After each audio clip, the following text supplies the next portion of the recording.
Bonjour à tous et bienvenue sur Tesla Alsace. Alors je vais faire une vidéo évidemment sur les nouvelles modèles S et modèle X Plaid qui, de mon point de vue, en jettent l'intérieur, quelle claque. À mon humble avis, franchement moi ça m'impressionne, surtout et en plus sans parler des performances. Mais je voulais commencer plutôt par les résultats financiers de Tesla. Comme vous le voyez sur l'écran, en 2020, on a un 27 milliards de chiffre d'affaires en termes de revenus.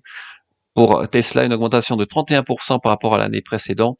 Et ce qui est plus intéressant, c'est l'EBITDA qui est augmentation aussi à presque 6 milliards et surtout les bénéfices pour la première année. Tesla sur l'année 2020 fait 721 millions de bénéfices alors que toutes les années précédentes c'était négatif. Évidemment, le bénéfice par action progresse aussi puisque on a des bénéfices. Donc tout bénéf pour Tesla cette année. Le cash flow aussi augmente aussi, de manière considérable puisque le cash net est de 6 milliards et le free cash flow est de presque 3 milliards avec un cash total a priori de 20 milliards. Donc c'est vraiment impressionnant. Voilà, c'est ça est en pleine croissance.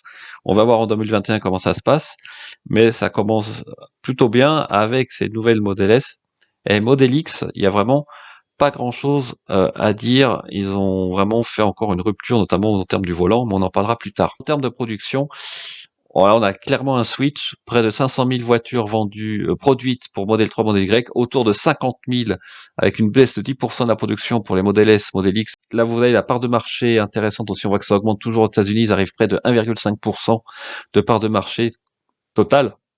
Euh, Pas loin de 1% en Europe, et puis en Chine, ça explose. On voit qu'on a dépassé les 0,5%, probablement lié aussi à la rentrée en puissance, la mise en puissance de l'usine de Shanghai, qui produit maintenant à plein régime des modèles 3, des modèles Y.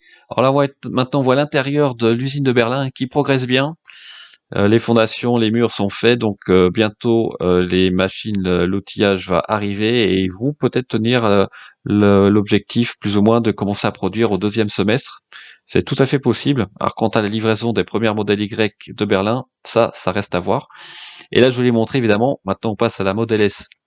Les performances de la Model S Plaid qui sont carrément hallucinantes, puisqu'ils ont fait un beau diagramme où on voit que c'est même devant la 918 Spider, devant la Bugatti Chiron, bref, même la Turbo S, qui est une voiture exceptionnelle.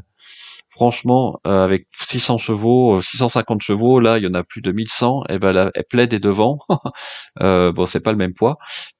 C'est vraiment impressionnant. Rien à dire au niveau des performances, surtout que là, ça monte à plus de 320 km/h, donc c'est-à-dire que la voiture ne s'épuise pas entre guillemets quand vous dépassez 150, 160 km/h. Loin de là, même les 200, loin de là. Et maintenant, on passe à l'intérieur de la Model S, qui est vraiment impressionnant avec ce nouveau volant type aviation, qui d'ailleurs, on se pose la question si ça sera homologué en France et en Europe. Cet écran haute définition de 17 pouces, très très très beau. L'écran aussi digital au-dessus du volant, les retours haptiques sur le volant lui-même pour les commodos, il n'y a plus de commodo clignotant et essuie-glace, sans compter le système audio qui est vraiment de haute qualité, le système de réduction de bruit. Voici l'arrière avec aussi un système pour chaque passager. Vous pourrez recharger votre téléphone USB-C ou par induction. Je suppose que c'est dans la coudoir centrale. Un écran aussi à l'arrière pour pouvoir jouer avec une puissance de 10 teraflops en entier. A priori, vous pourriez même faire tourner les jeux de PlayStation 5. PlayStation 5, c'est vraiment impressionnant. Avec l'intérieur de manière plus précise, on voit bien l'écran, bouton, les retours haptiques sur le volant qui fait vraiment penser à celui de K2000.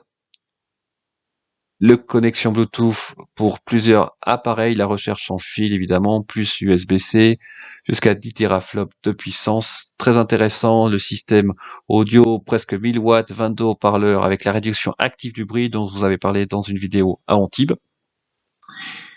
Le volume du coffre qui est toujours impressionnant sur la Model S, je pense que vous avez plus de 800 litres en tout.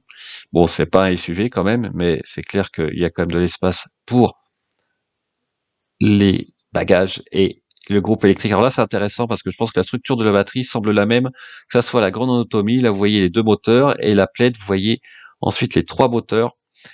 Donc probablement que c'est des 4680 dans les deux cas, à mon sens. Donc presque 90 000 € pour la grande autonomie avec 663 km, je pense, norme EPA, toujours américaine. 119 990 € pour la Plaid, 1000 chevaux, que dire. Et 139 990 € pour la Plaid Plus, où là vous avez plus de 1100 chevaux. Je me demande quel type de pneus quand même vous avez fait sur la voiture pour supporter un tel couple au départ. 320 km/h vitesse de pointe, ça commence à être très impressionnant en termes de contraintes sur les pneus. Et je parle même pas des pneus hiver.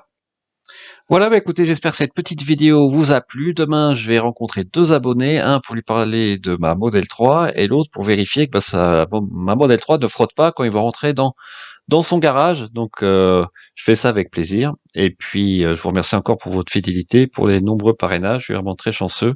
Et je vous souhaite un très bon week-end. Et on se revoit à très bientôt sur Tesla Alsace. Merci, au revoir.